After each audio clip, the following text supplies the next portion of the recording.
Hello and welcome back to ATK42 Games. I'm your host, as always, Alex, and... Oh wait, welcome back to Silent Film Fridays. There we go. Oh boy. Did you also change everything as far as the title? Yeah, I should have. You got the category right? Yeah, I changed that while we were talking earlier. Okay. Yeah.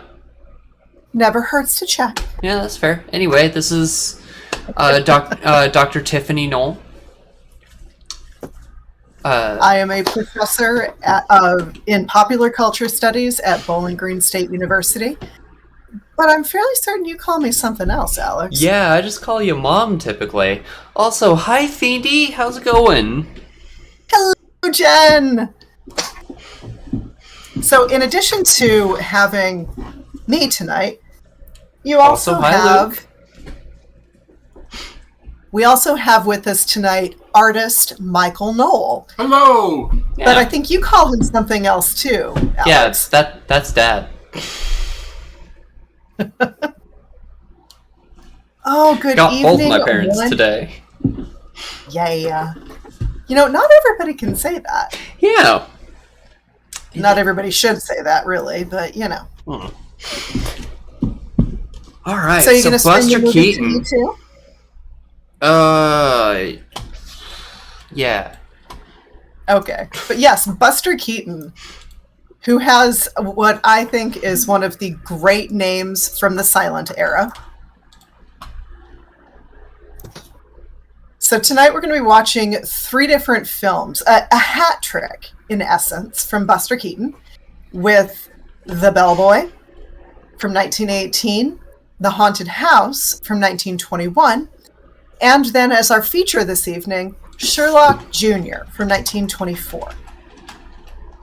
And because we can't really talk about Buster Keaton without also talking about one of our stars from last week, Roscoe Arbuckle, we're going to be able to talk a little bit about how a chance meeting in New York City with Roscoe Arbuckle, Buster Keaton, and Joseph Schenck changed Keaton's life. Okay. Right. So, with all that, let us get a wiggle on. Yeah, tonight we're starting off with The Bellboy.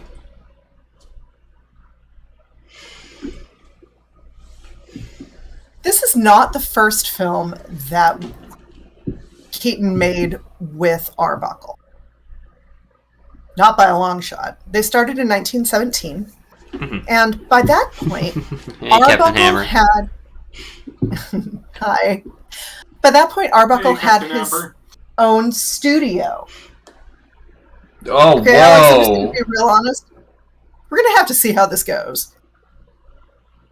Yeah, like, Mr. Arbuckle there just pulled a cigarette out of his mouth. Yep. Oh, and by I'll the way, let that one- gentleman there who is at the who was at the counter, Arbuckle's nephew again. Yeah, well, when you got a limited casting pool. Well, remember too, at this point, this is Roscoe Arbuckle's film production studio. This is him. He owns this. He's co-owners with Joseph Schenck. The films are being distributed by Paramount. So, all in all, they actually have a pretty good thing going. Oh yeah, I'll say. It wouldn't be until several years down the road where Arbuckle's studio became Buster Keaton's studio. Joseph Schenck, at one point, decided to part company with Arbuckle and, well, sold his contract off to Paramount. Unfortunately, that was What? right around... What did I miss? So Mr. Keaton just has been cleaning a window. He just stuck his head through it, to get a spot on the other side, and went back in to finish cleaning the inside. I was half expecting the glass to fall out. What? Oh. No, I don't think there is glass. Whoa! Hello, sir. That's a beard. That is... That is a look. Okay, honestly, Cat. I'm pretty sure I just saw Keaton mouth. Holy shit. I mean, yeah, me too, bud. Hit the devil, huh? Oh, I was hoping for horns. I was disappointed.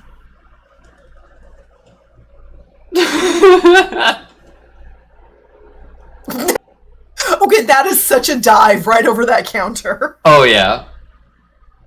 Amazing. If I went to Pharaoh. Oh my gosh, that is a gay stereotype. From yeah? And now they're playing patty cake. Yeah, just play Yeah, I mean, I'm sure the devil's great with patty cake. Oh, he almost put the spittoon on his head.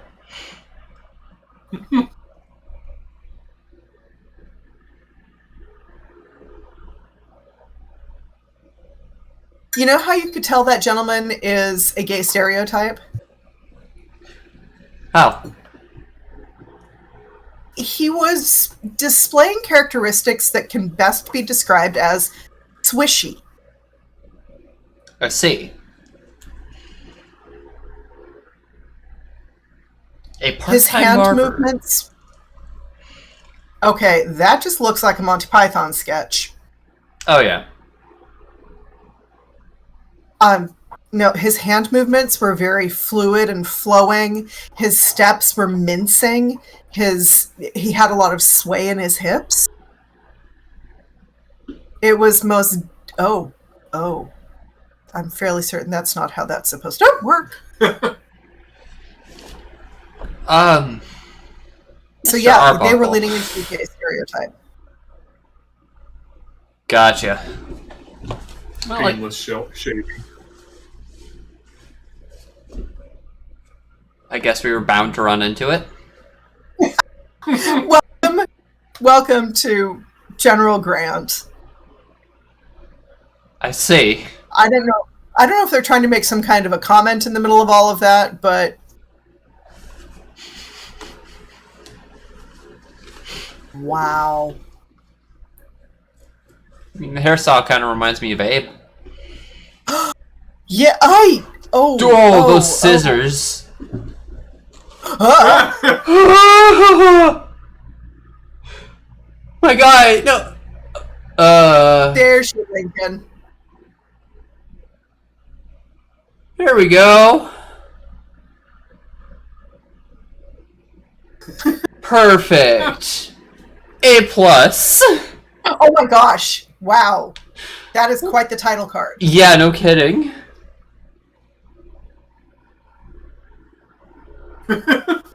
He even has the mole. That's impressive. I mean, it's a very good lookalike. I'm glad I have a gentle barber. Oh yeah, oh boy. Oh no. Just careful there. Oh Jesus.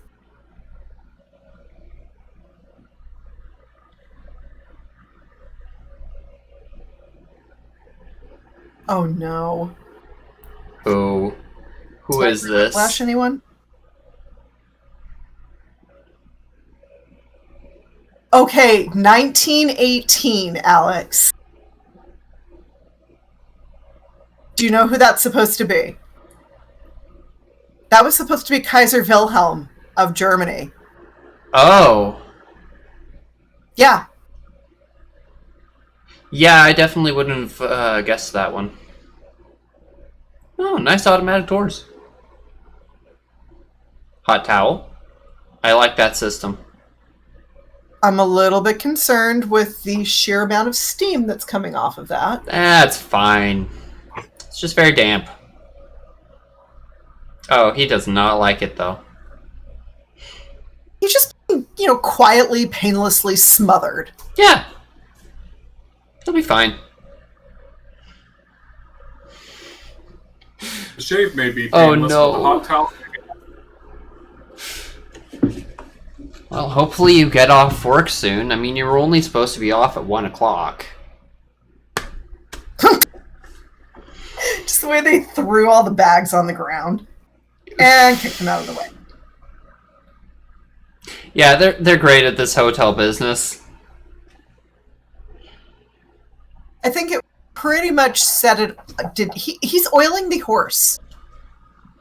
Yeah, you gotta keep your horse well oiled. Is this also one of those situations where you also want to make sure that you've, locked the horse before you walk away? Oh, absolutely. Sure Rolled up the windows. Yeah. Yeah, see, there you go. Yeah. Who doesn't like a nice scalding smother every now and then? As a treat. You're so right, Feedy. Okay, you see, I was going to not bring up current events, but you mentioned being smothered by a steaming towel instead. Yeah. Anyway. Yeah, I don't think that she wants you to give her a bath. Thanks. Yeah, well... Oh, that is not a handkerchief. No.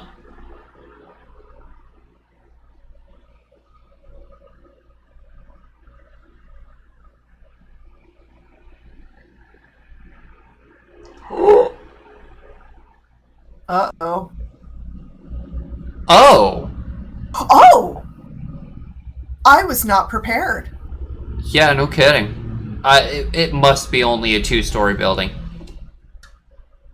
And anything is a handkerchief if you're brave enough. As someone who doesn't have a horse, I can agree that the oil has to go in somewhere. You also shouldn't forget to lock your horse when leaving. Absolutely. Sorry, all I can think, Alex, is Grumble Fist and ding ding, making sure the horse is locked. You thought about that for a while? Grumble Fist was a character, I tell you what. I completely agree.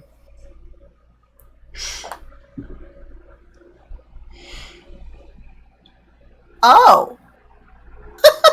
I just tried to use the Twitch desktop app and was informed it no longer exists. Really? Yeah. Dang. Dude, just... Oh. Fair enough. I was gonna say, just take the stairs, but... Honestly, I love the physicality between Arbuckle and Keaton. Oh, yeah. Oh my gosh, he's been steaming the whole time. Would you bet his face has shrunk? Are you sure the horse is locked? Yeah, the ears are pointed to the back. Oh, that's beautiful. Oh boy. French cooking. Oh, you see that? Ah. Yeah. But you notice and German is marked out? Oh, yeah, I do.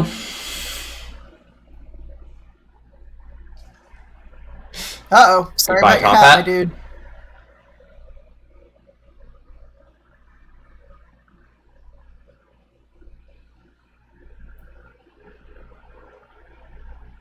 This man is ready to fight. He does not understand.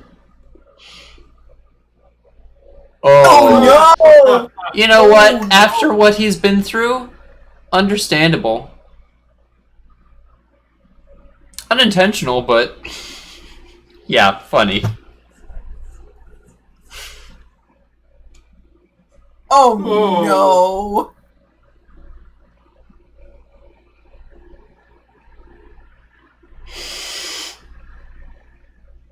Oh!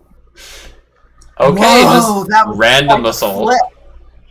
Yes, but did you see that flip into the chair? Oh yeah, unavoidable. Impressive. Absolutely.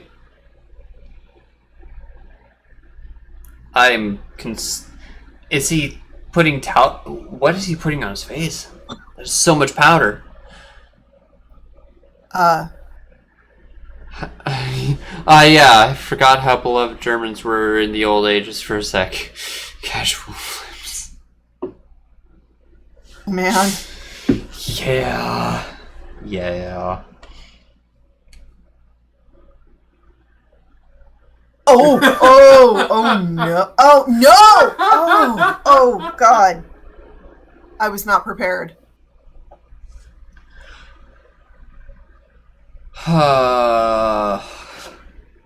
This hotel is stressful. Yet it seems to be part of a pretty common setting for these kinds of films. We see the same thing show up in a lot of Warner Brothers cartoons in the 1930s. Fair?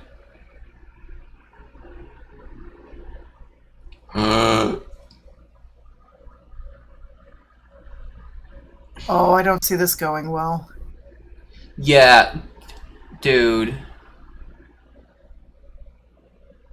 Build a fire under. No, you do not want to roast your horse. Okay, I don't want to roast a horse. Oh, guys, no. Hello, grumpy old Daniel. Yeah, there it is. There's the problem. He needs to unlock the horse hubcaps.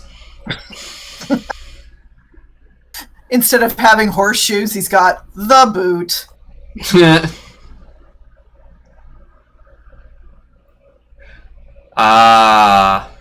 Well. Careful, the horse isn't oiled. You gotta be careful about that. You have to have a well-oiled horse.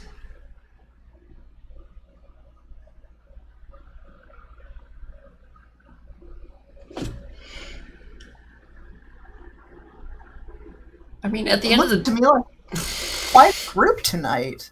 This is good. Yeah, no, this is great. I'm just waiting to see how long it's going to take to try to decapitate Buster Keaton. I think he'll faceplant into the board before that happens. Well, I will say that. Whoa. Oh, goodness! Even better. I will say that there is a long history of. No, the moose should not be winking. No moose. Dan, the other guy is actually Roscoe Arbuckle's nephew, which is why guy's got chops.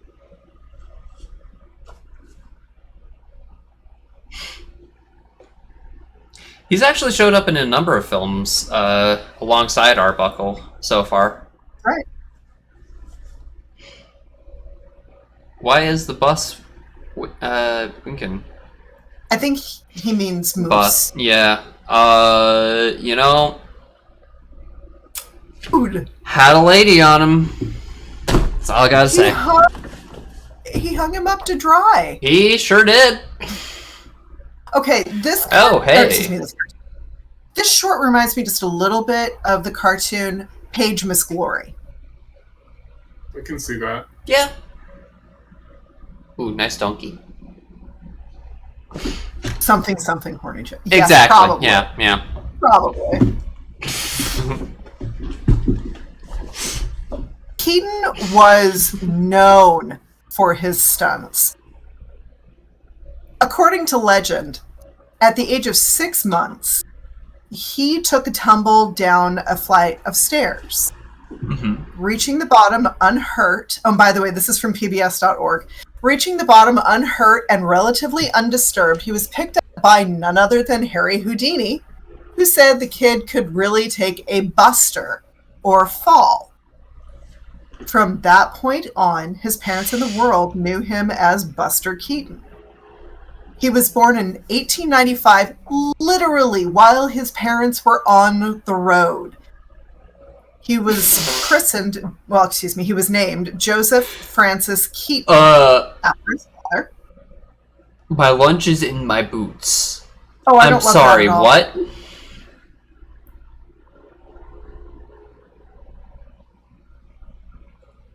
So, yeah, got his nickname from Harry Houdini. Wow, Houdini sure does seem to be coming up a lot lately. Well, in addition to that, by the time he was 3 years old, Keaton was on stage as a regular part of the Three Keatons, which was the vaudeville act of his dad, his mom, and him. I see. Again, looking at PBS, for years he was knocked over, thrown through windows, dropped downstairs, and essentially used as a living prop. Little Buster also learned to internalize his emotions and to keep his expression absolutely blank. There was some conjecture about whether that was something that was coming from pressure from his father, or if that was simply a stage mechanism that he took up, because the way he put it in an interview in 1958 was that he learned that if he laughed at the tumbling that he was doing, if he laughed at it while he was on stage, that means that the audience usually wouldn't laugh. So if he didn't react at all, he got a bigger laugh.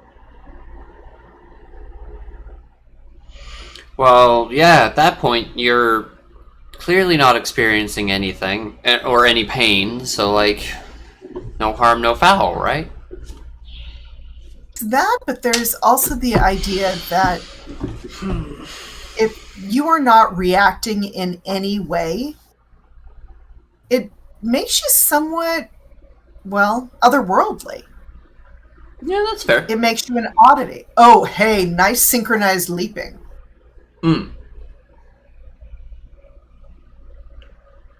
So according to one article that I found, the Sarah Bernhardt, the great stage actor, became quite concerned when she saw the level of abuse being piled on this small child.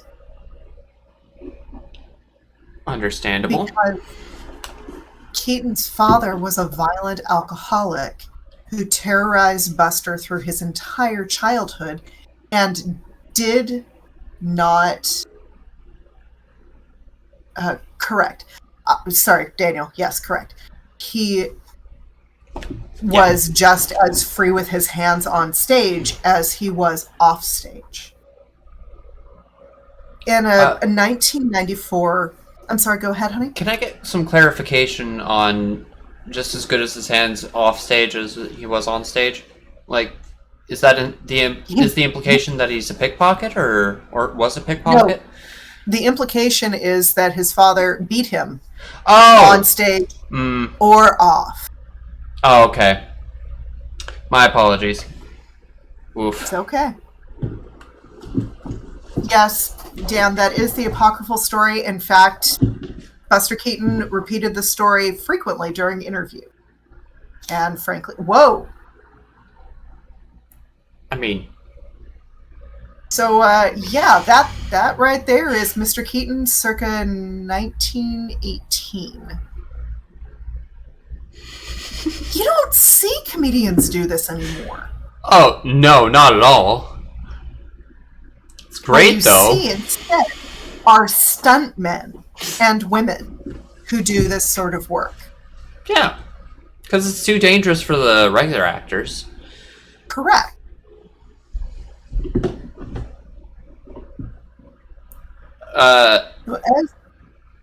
Yes? Arbuckle. This place is clearly in the process of being robbed. Well, that was the whole point. He was going to fake stop a robbery. Oh, snap. Ow. Ow. so that he could impress the girl. And he yeah, ended that's a up good finding point, Daniel. Could continue. Honestly, it looks like Keaton was an inspiration to a lot of folks. Maybe not quite to the same extent as Chaplin, because Chaplin and his little tramp character turned out to be one of the most imitated silent comedians and silent comedian acts that there ever was.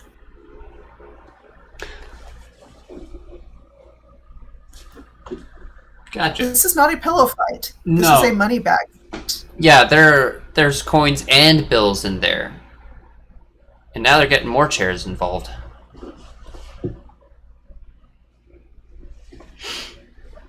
This is an amazing scuffle to watch, honestly.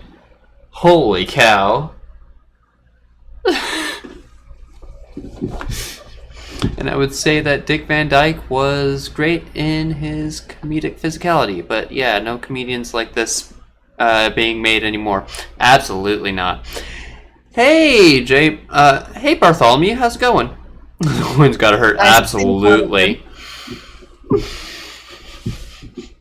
That's your choice of getaway vehicle. Bad call. It's on rails. Okay. I love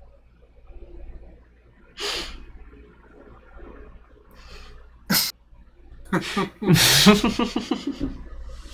Yeah, you're right, Daniel.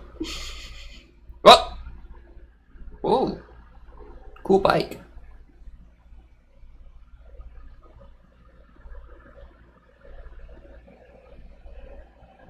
As it turns out, Keaton and Arbuckle were a great team from 1917 forward, but Arbuckle had been poached from Max Sennett's... that's not good. Goodbye. He had been poached from Max Sennett's Keystone Studios, or Keystone Films. So this whole comedic bit with the chase, that does take some inspiration from what were known as the Keystone Cops. Gotcha. I assume not terribly great cops? No, they were all about just being ridiculous. Running around en masse, usually utterly incompetent. Yeah, that tracks. There's a bit of surreal to see some of these sets from the silent era, and from my own research, I've seen what these areas look like now. Completely changed. Oh yeah, I mean, it's 100 years will do that to a place. Just saying. At this point, these are still being filmed in New York. Oh. It would take a little bit of time to get Arbuckle and Shank Studios out to California. Most of the time, if they wanted to shoot an exterior, they would need to pack everything up and go off to Fort Lee, New Jersey. When most of the studios were still in New York, Fort Lee was not a large community. It was kind of a farming town, and it had been around for a very long time. So that meant that you had options as far as sets. That sounds like a fascinating film. I'd love to see it. Oh, honestly? Yes. Lixer, by the way, welcome. Yeah, welcome, and thank you for the follow.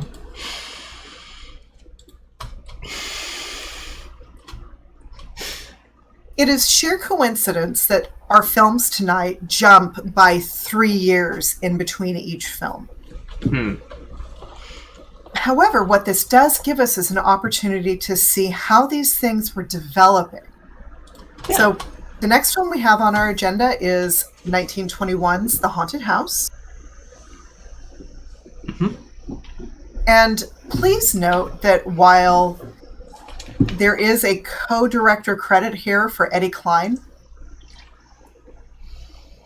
it is absolutely still Buster Keaton's show. Keaton didn't just write and direct. What he also did, though, was learn how to edit. And he, again, credits Arbuckle with teaching him how to edit film. Really? It's being referred to as Arbuckle taught me how to cut film. And Fair. There's the man of the hour. Oh, Mr. yeah. Keaton. Unmistakable. Oh, that's great. Oh, I love that security.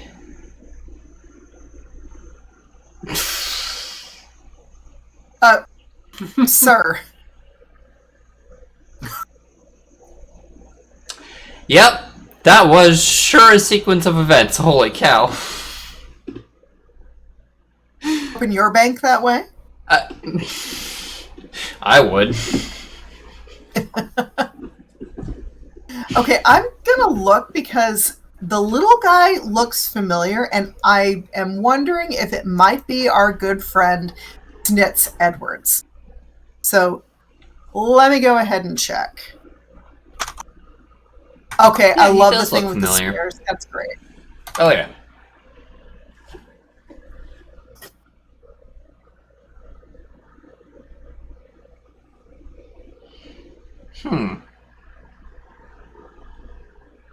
What else is, you said his name was Snitz Edwards? Yeah, I don't think that's who that is. Okay. I was gonna ask what else has he been in, but that's not who Well, that is. our guy Snitz was not only in The Mark of Zorro, but he was also in fancy Phantom you of should the Opera. mention Sherlock Jr. We're gonna be watching that later tonight, so stick around. Stick around. Sorry, you were saying. What I was saying was Snitz showed up in one of showed up in one of the Zorro films that we watched, and also showed up in the oh goodness, Phantom of the Opera. There it is. So he's been around. Oh yeah. Gotcha. Cool.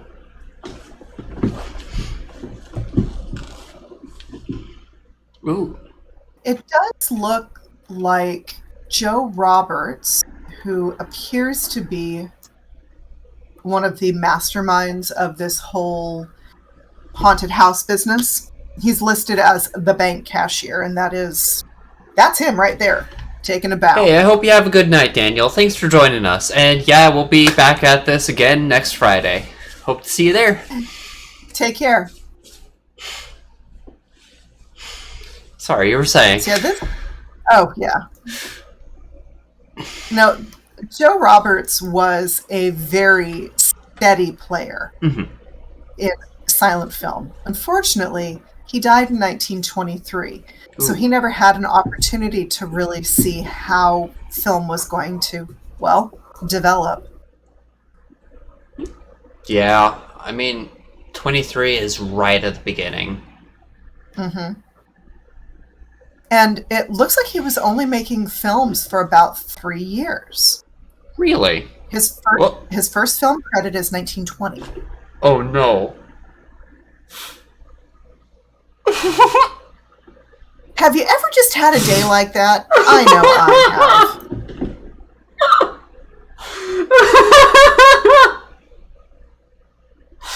Oh my god, yeah.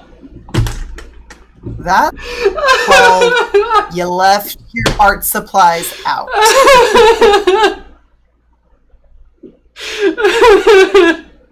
Oh my god, this is so now? good. Oh my god.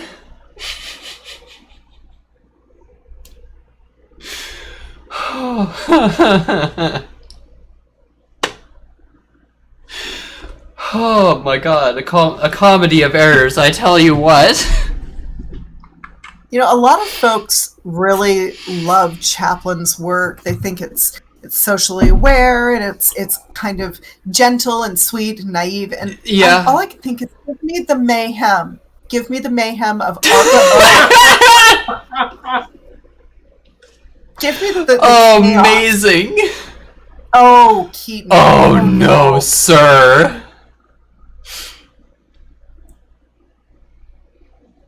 Oh no.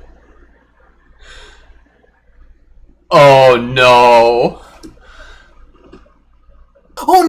Oh no. Keep your fingers, my dude. Peanut butter, my guy. Right? That's how you deal with glue? Depends on the glue. Yeah, that's fair. There's not much you can do against super glue.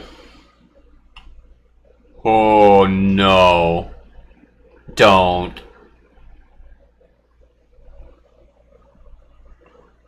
Start a fire. I feel like that's going to start a fire. Well, he's not gonna feel it now.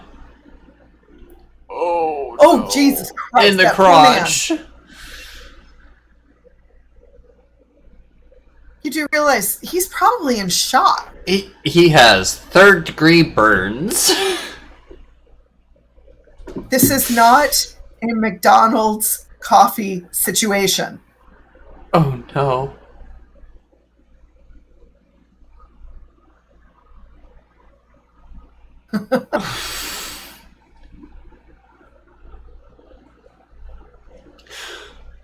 Oh, I'm so glad you suggested this one.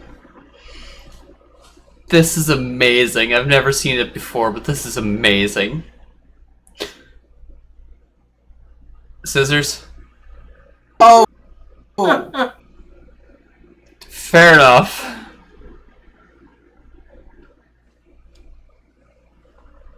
Oh, whoa. She passes out from the sight of boxers. Yep. What a sensitive, tender flower she is. I know, right? Keaton Oh. was all about being able to prove that he did his own stunts. So he did a lot of his filming with long shots and no cuts. I mean, you can tell. All of this is very fluid, and it's not cut up much. Like, it's impressive. Just straight up. Oh, snap. He just pulled his pockets out. That he did. He did glue his hands to his pockets. Just the look that he gave that gunman. It's amazing. That was part of the thing about Keaton. People assumed he had zero expressions. That is not the case. Absolutely What he not. had was a minimum of reactions. Yeah. Oh no. This is what we call misunderstanding. Absolutely.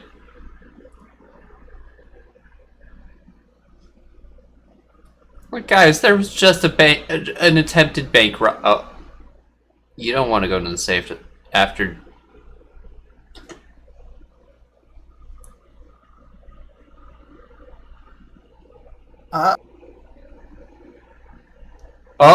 Oh no.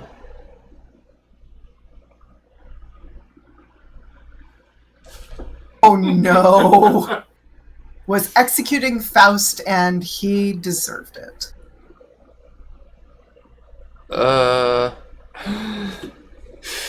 It makes me laugh that the short film is called The Haunted Oh, Mansion, oh, but half of the film takes place in a bank.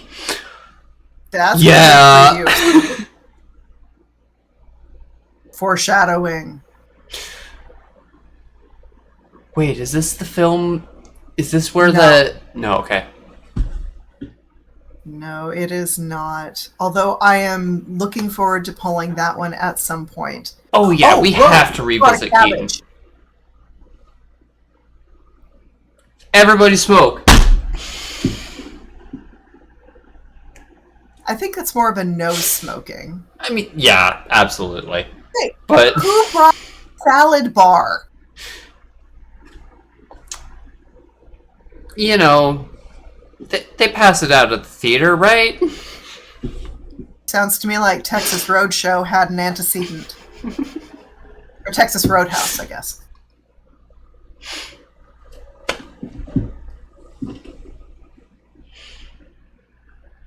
Oh.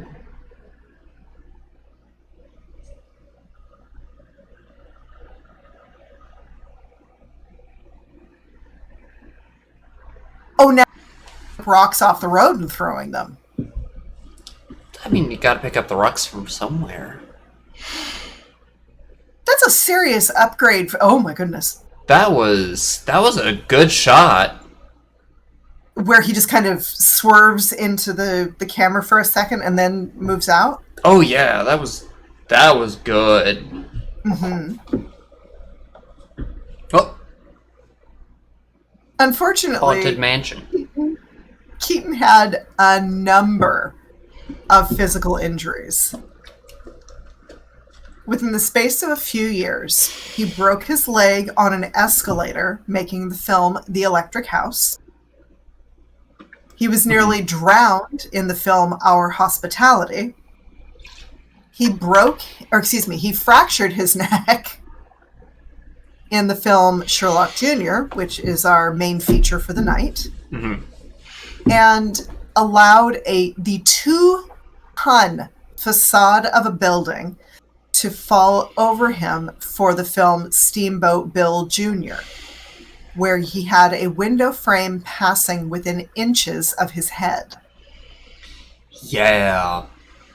Judith Sanders and Daniel Lieberfield posited in a 1994 article that Keaton threw himself into stunt work and physical comedy because that was the only part of his existence over which he had control. I mean, This need to control led to his own struggles with drinking, which got in the way of him having a career in the 1940s. makes sense. If you take a look at this set, and if you compare it to the set for the bellhop, it's very similar. Yeah, almost like they just redressed the set or something. Maybe. I mean, the idea of... Oh. Yeah, that window is kind of dangerous. He's in Sunset Boulevard. Is he? Talking about the location, or are you talking about Norma Desmond? Yeah, I gotta admit, I'm mildly confused on that one. By 1921... Yeah, the movie. Oh, okay. Okay. By 1921, as it turns out, Keaton had made the move to California. So his Keaton studio was actively producing films in coordination with Joseph Schenck.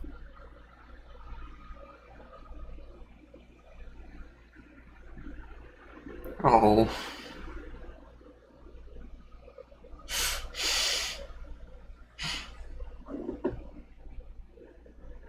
Hello, Beelzebub. No, dear. That one's Mephistopheles. Ah, my mistake. Know your demons. Know your devils. You gotta.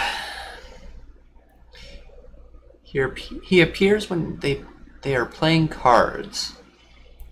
I honestly don't know. I honestly haven't seen the movie, so... yeah, Mom is, definitely probably going to be the one that knows more about what's going on. Right? I'm looking into it even as we speak. Alright. I do not like that guy disappeared. Magic. Oh, ghost.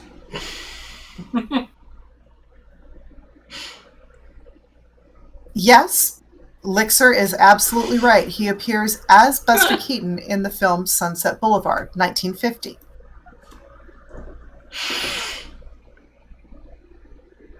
Real Scooby-Doo moment right there. And he would have gotten away with it too if it weren't for those pesky kids. Oh, yeah. I love what's going on here. So this is just a bring your own friend to work day? Yeah. Or is it okay that you brought your friend in pieces?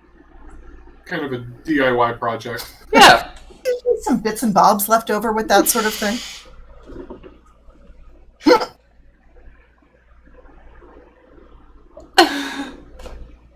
This is the 1700s. Come on. Help me move her. Clearly. Oh, and the skeletons are even here to help. It's so nice when they lend a hand. Oh, even if it's absolutely. somebody else's. Yeah. Build a very good friend. Oh no.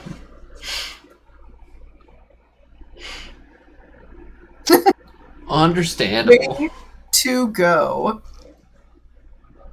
There's the ghost again.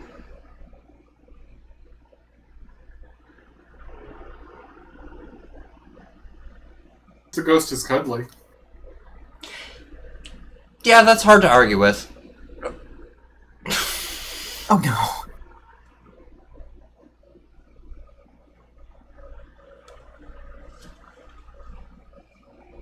He's firmly in his 20s when he's making this film.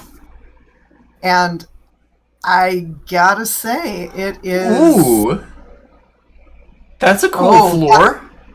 That's a nice little bit of rug there. Oh, yeah. I do not like that, man.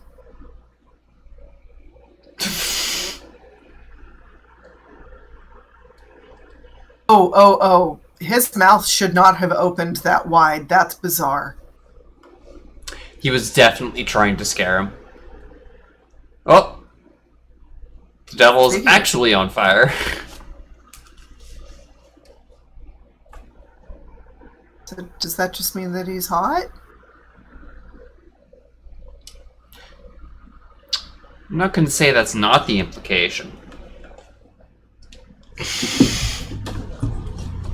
You can almost see the disappointment. Nice turntable I cuddled indeed. with you. Here's the Scooby-Doo moment. Or did Scooby-Doo rip off Buster Keaton? Oh. Absolutely ripped off Buster Keaton. Keaton was Absolutely.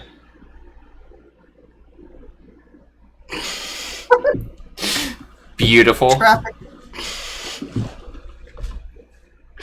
They've got 2 turntables and a microphone.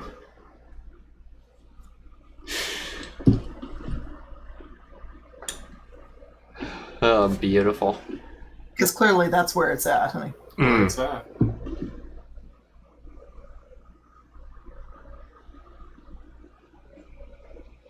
Good call. Clever. Ooh.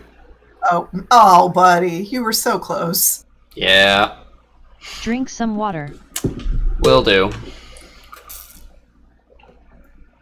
So as I was saying, our guy here broke a leg, nearly drowned, fractured his neck, Solid. and we are going to see the fracture his neck segment, unfortunately.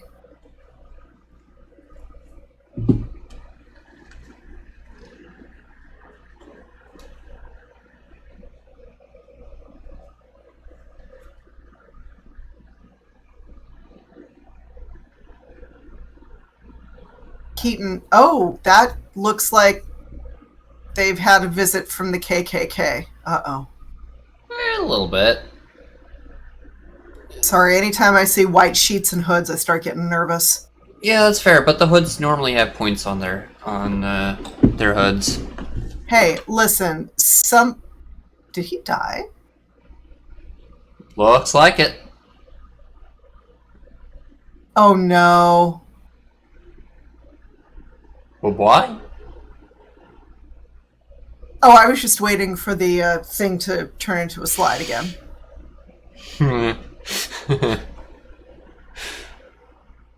What do you want to bet? Yep. There it is. Called it. Oh, I'm so glad it's not a cheese grater. You know what? At least it's a swirly at least it's a swirly slide going into hell.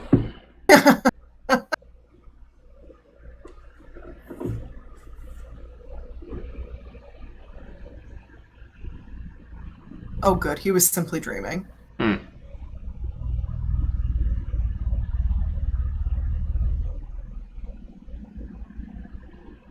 The end.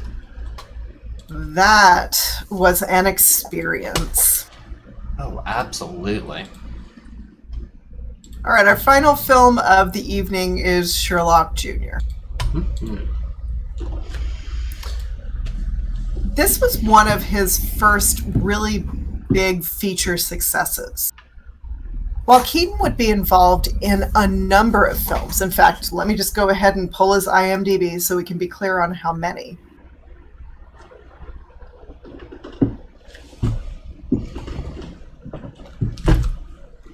Yeah, I am really glad he was knocked out for most of that, the end of that. Because, ouch. Buster Keaton had 150 credits on as far as film, and that's just as an actor. He had another 42 as a writer, and Passed by another the National 39. Board of Review. Now that's Yes. Go ahead, hon. That's an organization I have not heard of. You haven't heard of it for a long time, at least. True. So, as I was saying, 39 credits as a director. So he was absolutely on top of that. Yeah, no, he's got an impressive career behind him. During the 1940s, he was not nearly as active. He had successfully made the jump from silent films into sound film. But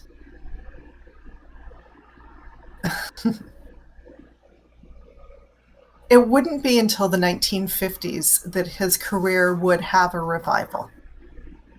And part of that was brought about by television. In 1950, as Licker pointed out, he stars in Sunset Boulevard. Within the next 2 to 3 years, he's paired up with Chaplin in a film called Limelight. And it is at this point that you have a couple of old vaudeville performers who are pretty much at the end. Let's see. It's heartbreaking. You also hear both men speak. Ooh. Mm-hmm. Now that in and of itself is a treasure. 1952.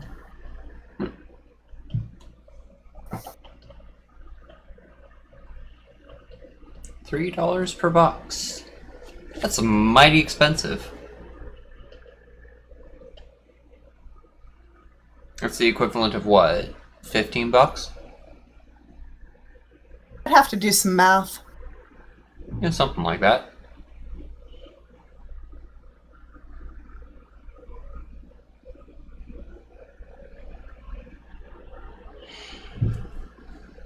Again with the glue. He's never gonna win when glue is involved.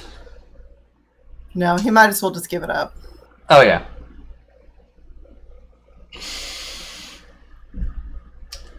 He does love his glue though, and I am not complaining. The local chic. In this instance, we're not literally talking about someone from the Middle East. We are instead talking about a rather slick 1920s man. I see. I didn't even know that was a term for a Middle Eastern person. Usually somebody of rather high rank. Gotcha.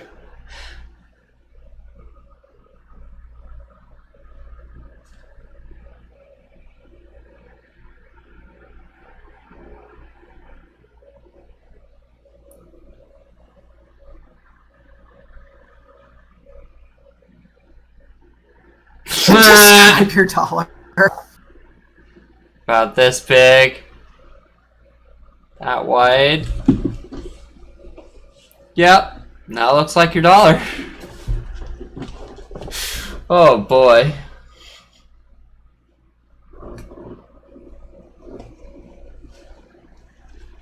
Oh no, do we have another person looking for her dollar?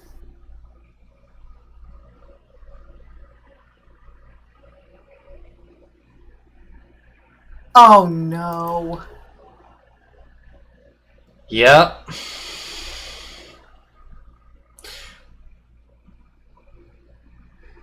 Oh no. There you go.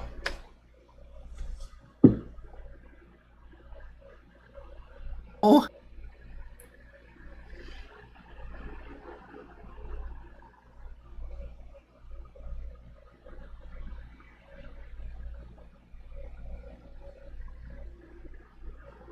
Oh no, please don't tell me he's looking for a dollar too.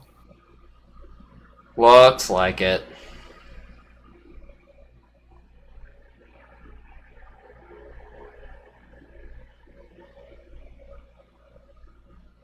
He was not looking for a dollar. Oh. Oh no. I mean, on the one hand, good that it made it back, but Yeah, on the other but- hand, Yeah. ouch.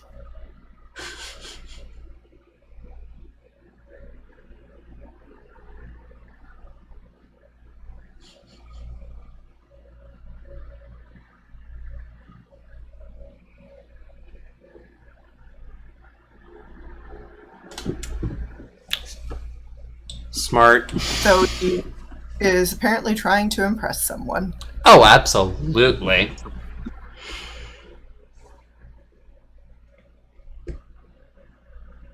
Ah, somebody hit Captain Hammer. Alright, I gotta go get treats and give Kirby a treat. Excuse me. All right.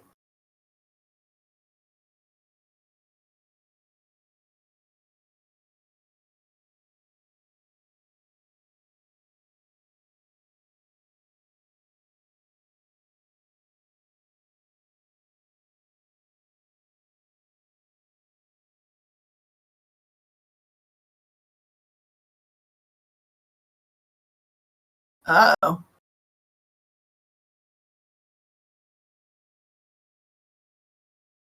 Oh, great. So he's not only full of himself, he's a thief.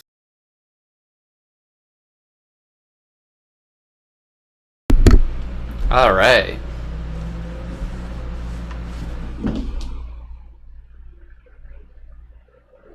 Wait. He just proposed to somebody. Solid. Good for And him. she looks very disappointed. Oh, Is she disappointed about the size of the stone? I think so.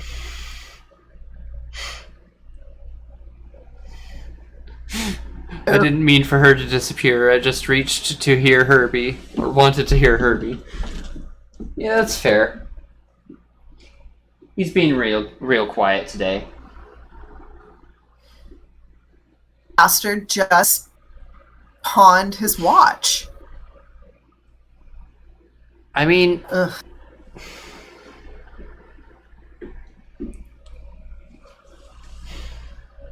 wait, he did? Yeah.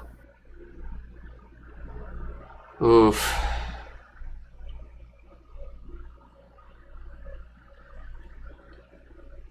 She seems really upset. Wants him to hold her hand.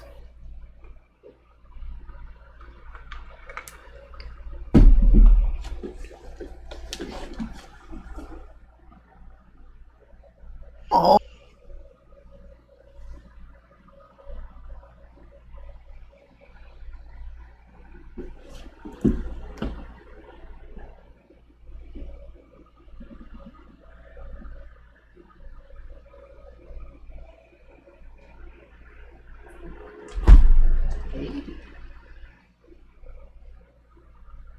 To Keaton, he made about 6 films with Arbuckle before Keaton entered the Army.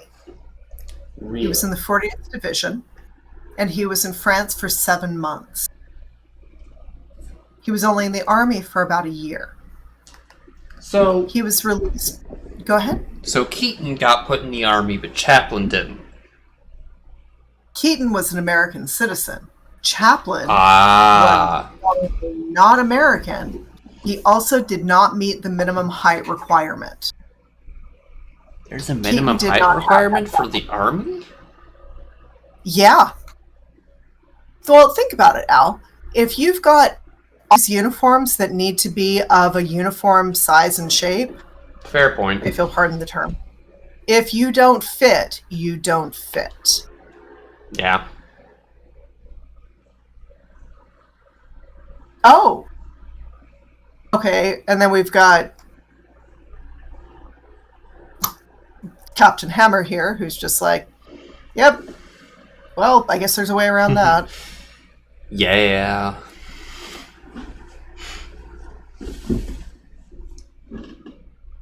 Search everybody. Look for a clue. Has a crime been committed? I honestly have not been paying too much attention. Yes, a crime was committed. That guy stole the watch, pawned it, and used part of the money to buy a big box of chocolates, and then planted more money on Buster just now.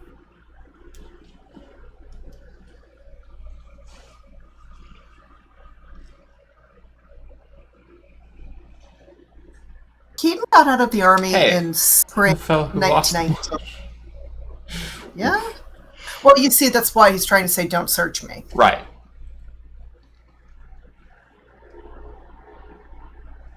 That's right, I was going to check to see how tall Keaton was.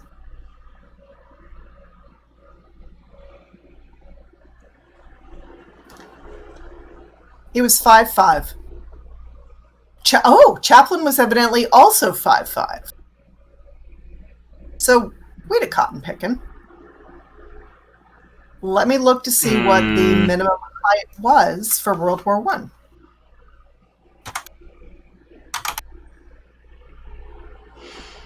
Fair.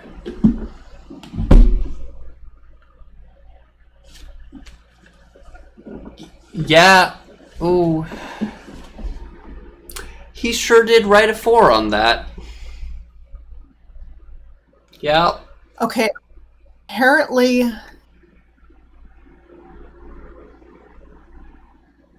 men below 5 feet 4 inches in height will not be accepted in the United States Army. This is for the World War I draft. Okay. And you have to be at least 5 feet to enlist in the British and Canadian armies. Okay, he just got himself kicked out. Trash. Not him, not Keaton. Other guy.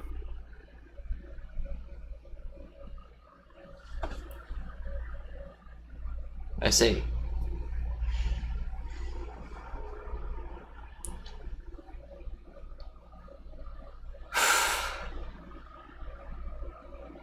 Most of the films that we've watched tonight with The Bellboy and The Haunted House, these films are what are referred to as two-reelers.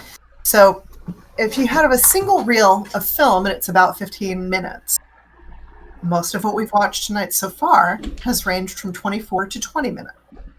Yeah, so easily 2 reels. This one's a little bit longer, though. It is. This is what we would refer to as feature length. Back in the day, feature length was anything 45 minutes or longer. That is no longer the case. Alright, I recognize this scene. Okay. Dude, you just picked up a cigarette off the ground. Yeah, that's neither going to taste great nor be particularly great for you. No.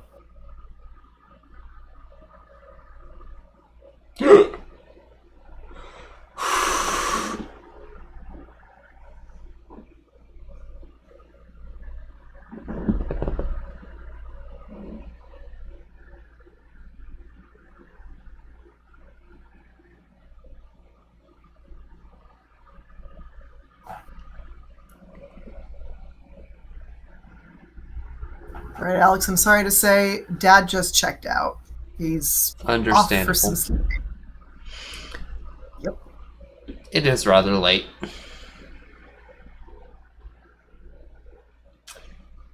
Well, It's interesting to note that Keaton there wasn't just responsible for writing and directing his own films. mhm. He also did a lot of writing for people like Laurel and Hardy and Red Skelton. Okay, right here, he gets blasted off of that by the water. The back of his neck came down on the rail. Oh. It's at that point his neck was cracked. He's really lucky to be alive. After Correct. that. Yeah, that's a lot of water pressure. Again, going back to an interview with Keaton, he just straight up said, I could not hold on. Yeah. I doubt very many people could. Keaton was really, really... I don't want to... I'm sorry, you roboted there. What's up? It's okay. Keaton was really very gracious when it came to other comedians.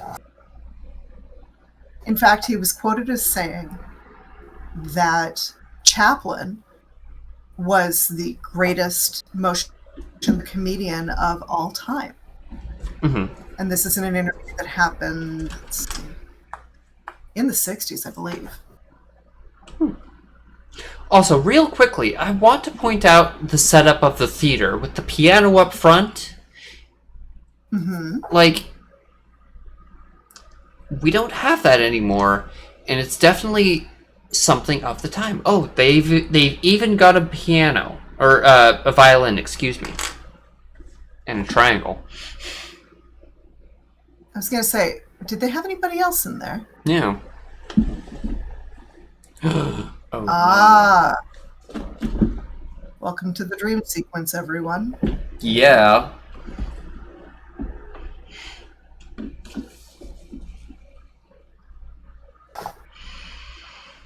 I really love what...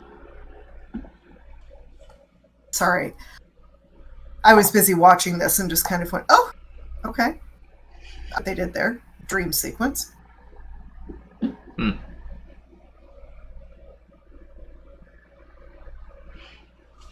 Oh, this is cool.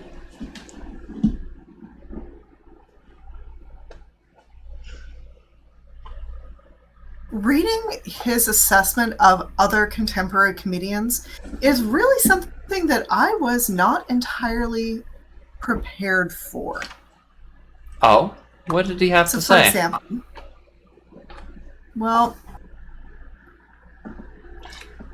let's see. Chaplin was classified as the greatest motion picture comedian of all time. Mm-hmm. Bob Hope was not particularly interesting. You said The Bob way he Hope, put it right? was, yes. Okay. I don't like to see Bob Hope in action. His body movements are not funny to me. He doesn't seem natural when he starts looking for laughs as a result of the action that he's taking. I see. And what you have just witnessed is something that would be imitated time and time and time again. Yeah, he just walked right onto the screen. Yes, he did. Walked right into that frame. I mean, I see what's going on here with the set, but this is really cool. Nice.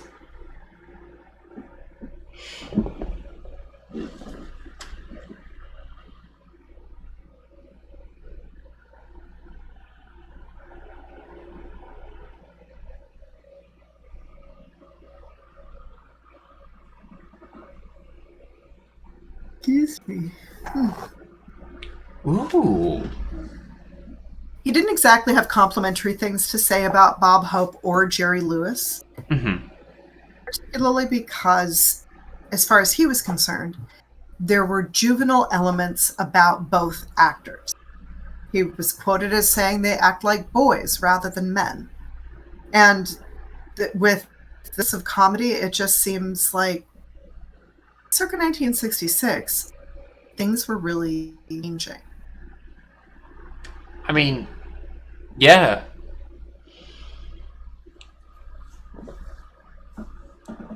By 66, you got color and voice and a little bit clearer of a picture. Well, he also... Sorry. He was also pointing out that by the 1960s, blackface no longer acceptable. Oh, absolutely not. German comedians... I'm sorry, you roboted German there. comedians... Oh, sorry, dear. You're good. German comedians were becoming increasingly rare. Jewish comedians, again, he describes himself as losing them. And he also points out that there are just some things you cannot do on stage anymore. Like, for example, hang on just a second. He says you don't dare show a low Irish character.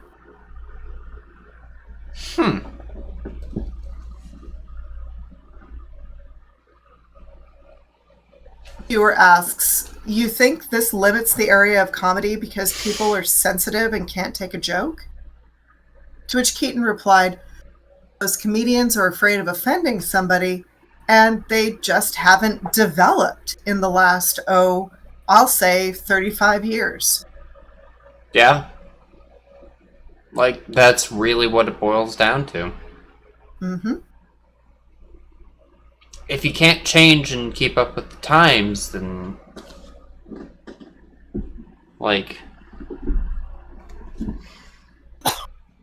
you should probably get out of the business. I just thought it was a really interesting observation that he just put out in 1966, that people were just, there are some things you do not say, and if you want comedy to survive, it needs to evolve. Yeah. Like, straight up.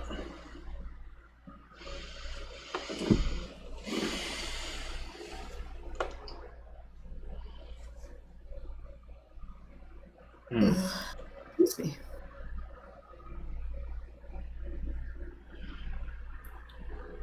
There is one film that Chaplin made called The General, which was released in 1927.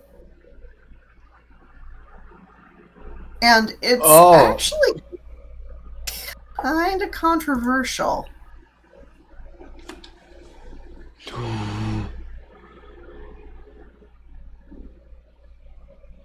Yeah, don't be dumb with that 13 ball. Oh, sir. The heck? Oh, that's not okay. I mean, it is if you're trying to kill somebody. It sure looks like they are. Nice glove.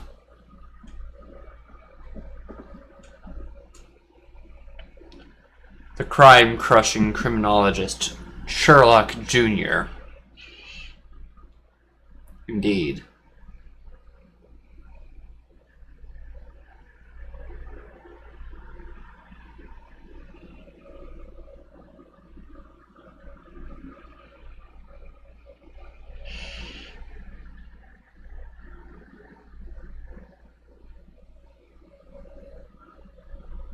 Did you just notice a scar underneath the right side of his jaw? Yeah. I mean, it doesn't surprise me. It's not very visible, but yeah, for a few frames, when he's close to the camera, you can see it clear as day. Don't bother. Yeah. Fair enough.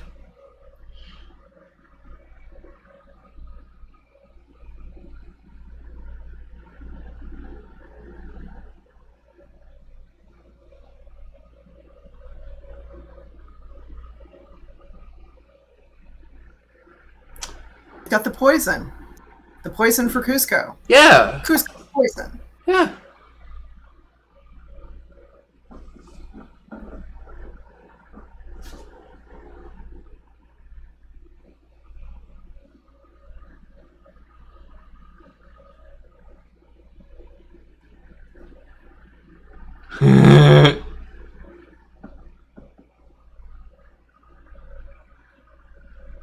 Such a Danny Kaye moment right now.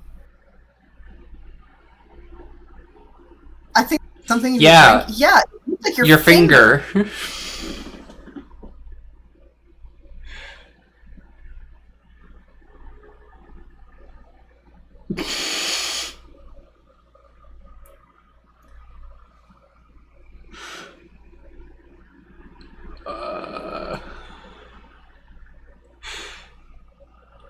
Absolute stress in this room.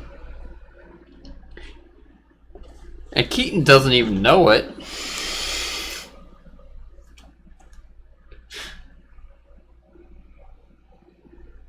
Dirty.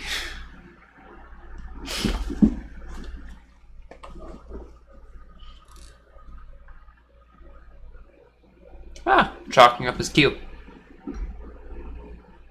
Question is he playing stripes or solids? Good question. I thought so. He's gonna get the lucky shot. Yep. Hit every ball but 13. Oh, and another shot and another sink. Nice. Oh, he certainly appears to be playing solids.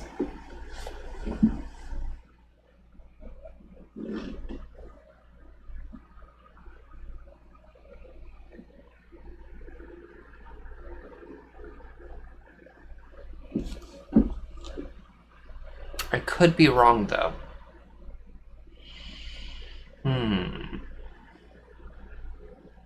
Yeah, he's, like, really good. Oh, did he just sink the 8-ball? No, there's the 8-ball. Well done, sir.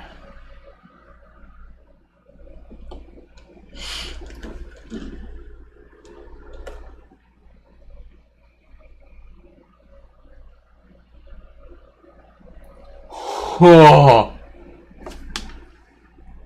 That's well done. Oh yeah. Like that's an amazing pool trick. Nice.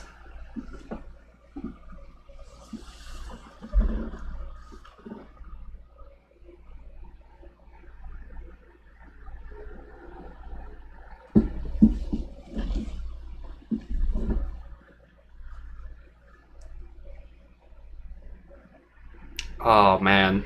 Yep. Next question.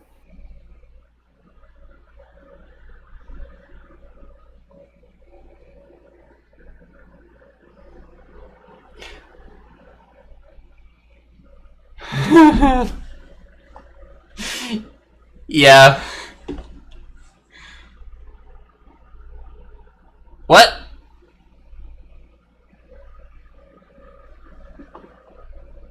I'm sorry, what? Very Wile E. Coyote situation. Yeah, no kidding.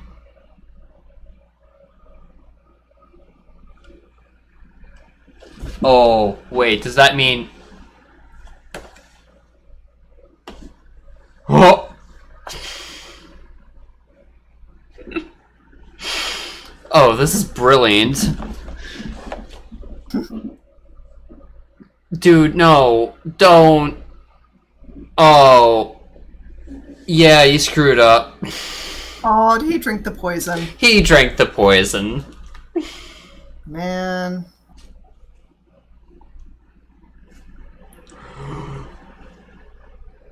Oh. Yeah, okay, by the next day.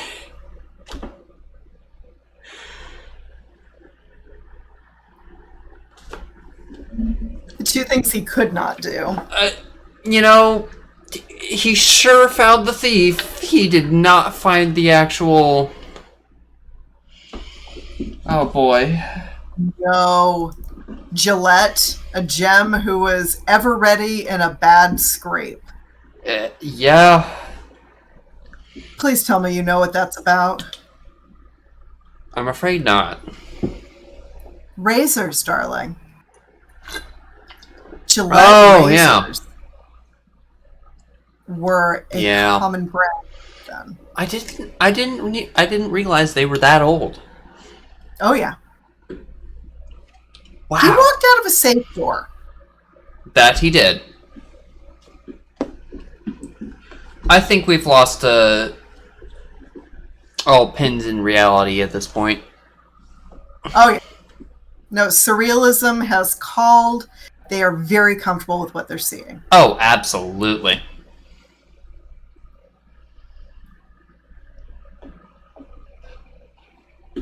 Like Chaplin, Keaton sought to keep his films from obscurity, even planning scored releases for television broadcast as of the late 1950s. As of the 1958 Bishop interview, there were only a handful of his films available for rent.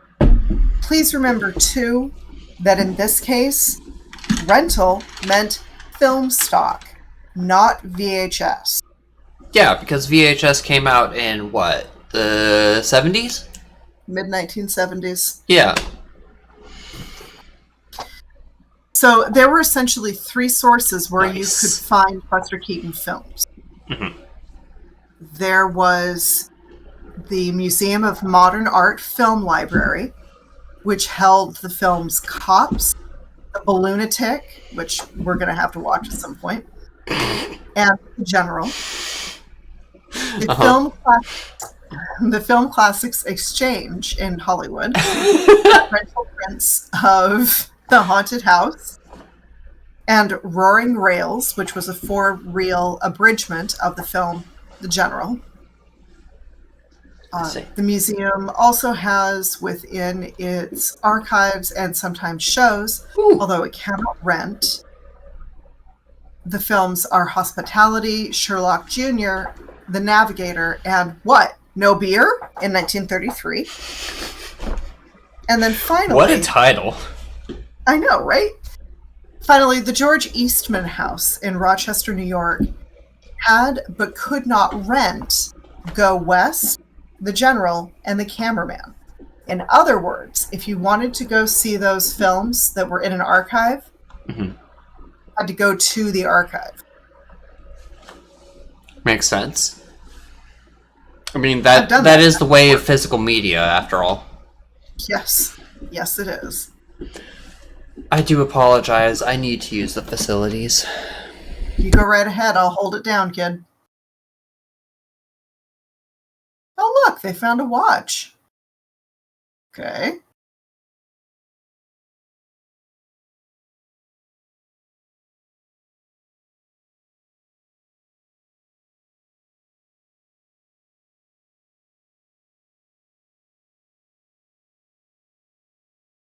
Why is that man in a cage? Oh, because he's a detective. Understood.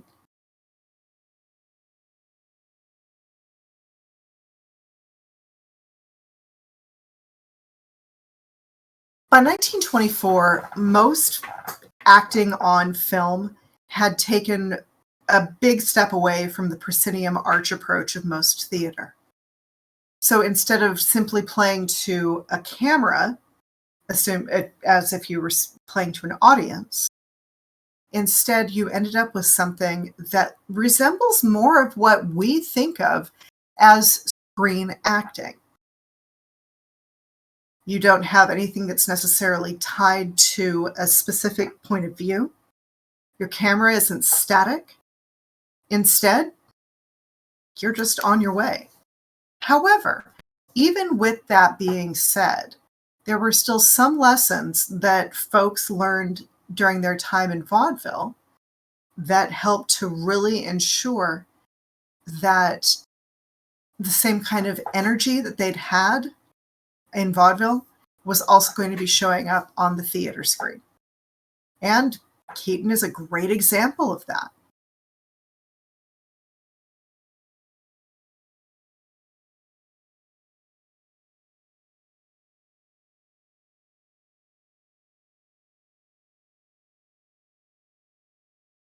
Okay, and that was a man in drag. So, what did I miss? Whoa! Whoa! That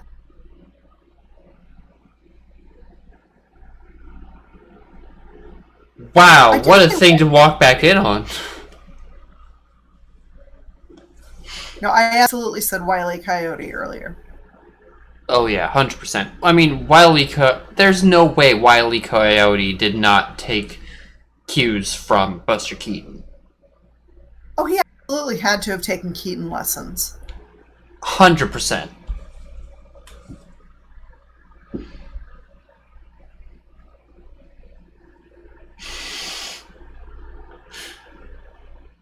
This time, yes, Chuck Jones was developing characters. He was not yet hired by Warner Brothers, but he absolutely was aware of what was going on in the cultural zeitgeist.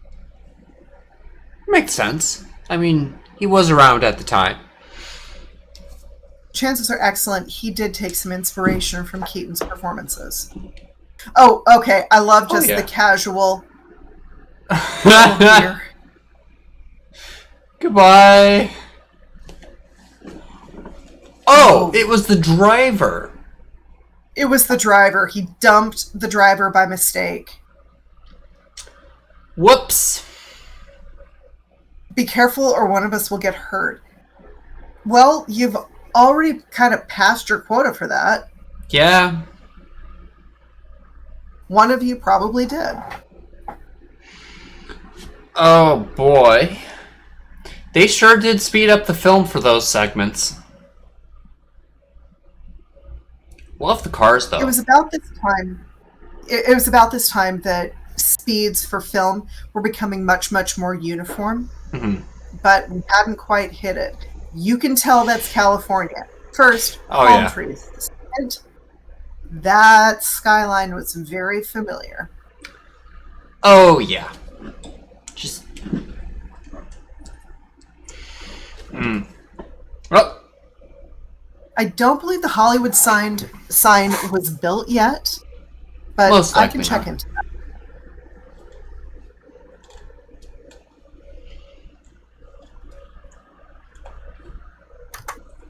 Wasn't that built around the 50s? The original sign was erected in 1923 Ah. and originally read Hollywoodland to promote the name of a new housing development in the hills above Hollywood. I see. Oh.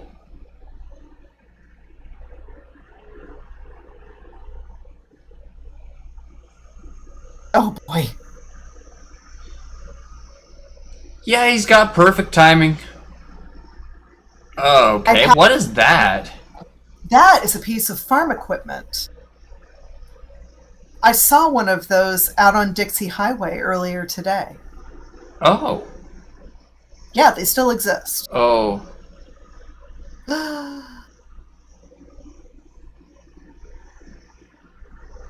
How?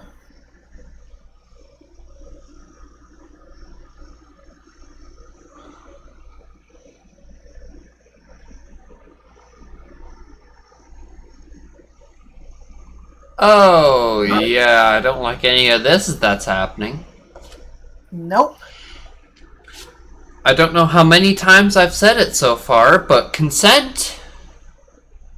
It's a thing, guys. I think he just himself kicked right on out of there. Yeah, well, he kind of deserved it. Oh, yeah. Well, as I was saying, with all of the connections between vaudeville performers and film, Mm-hmm. you're naturally going to have a whole lot of crossover. Oh, yeah. Vaudeville ended up lapsing into a coma with the coming of radio. Performers Is that what George killed it? Burns. Yeah. Performers George Burns and Gracie Allen tell a story about how they were performing on stage and their show was stopped. A radio was rolled out to the front of the theater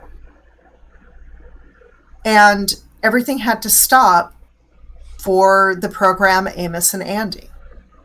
Once it was over, then the performance could resume. It was at that point that Allen and Burns knew that vaudeville was pretty much, if not dead, then absolutely on life support. Dang. Yeah. Also, this is an impressive craft that they've made. I had no idea cars could be. Oh my god. Oh, they can't. No. Only in the movies. Yep. I mean, they lost the whole. They lost the wheels and axle. Like, yeah. it's all bad.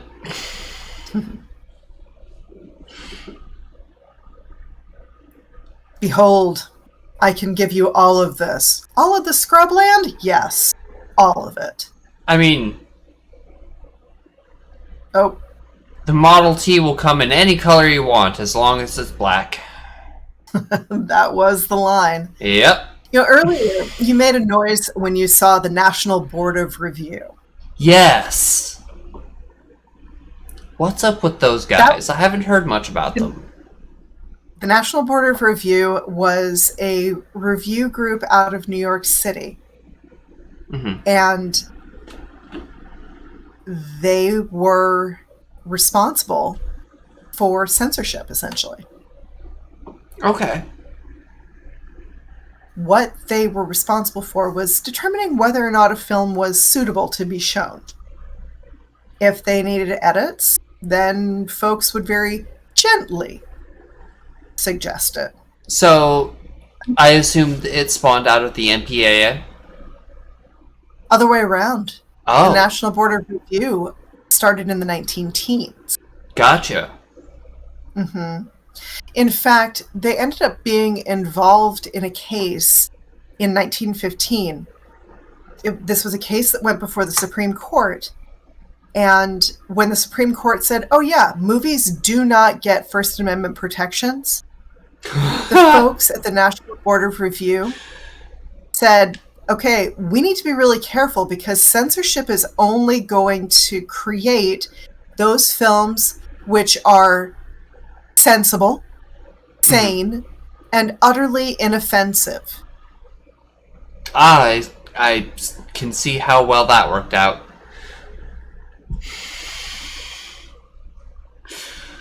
Oh boy.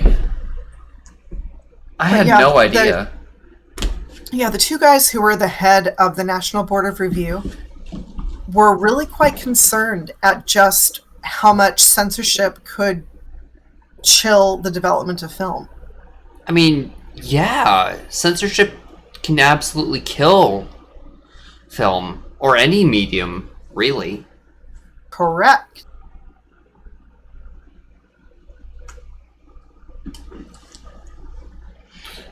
What could go wrong? Right. Exactly!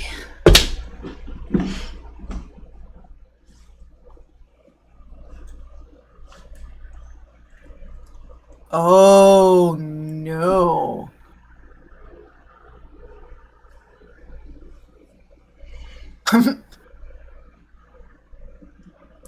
At least he doesn't have glue on his hands this time. At least. Welcome to the end. That was very good. I enjoyed it. I'm so glad we decided to visit Buster Keaton. So... Alright. Now the question What were you going to is... say? What's for next week? I'm not sure. You know, I mean, we could just... could. Mm-hmm. No, go ahead. I mean, I was just going to say we could just leave it off as a mystery, and then we can tune back in next week and with something, but... Not only would we do that, but if I can just throw out at least a hint as to what I'm thinking. Absolutely. I know that we featured Lottie Reiniger earlier in our series. Mm-hmm. And I know that we've featured some other weird animation compliments of, oh goodness, Winsor McKay. Yes. We do love it, animation in this house.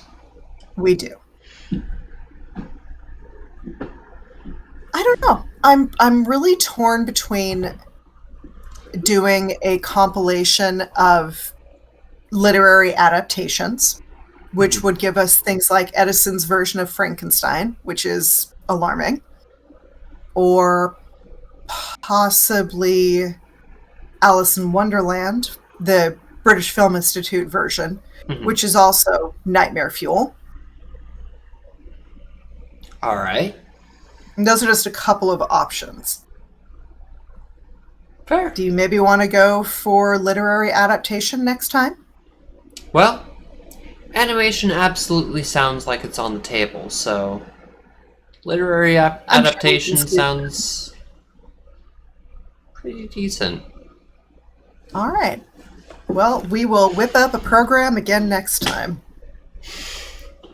All right. Well, thank you, everybody, for joining us. I hope you have a good day, night, whatever it is, wherever you are. I hope to see you next time. Bye-bye. Thanks for dropping in. Bye.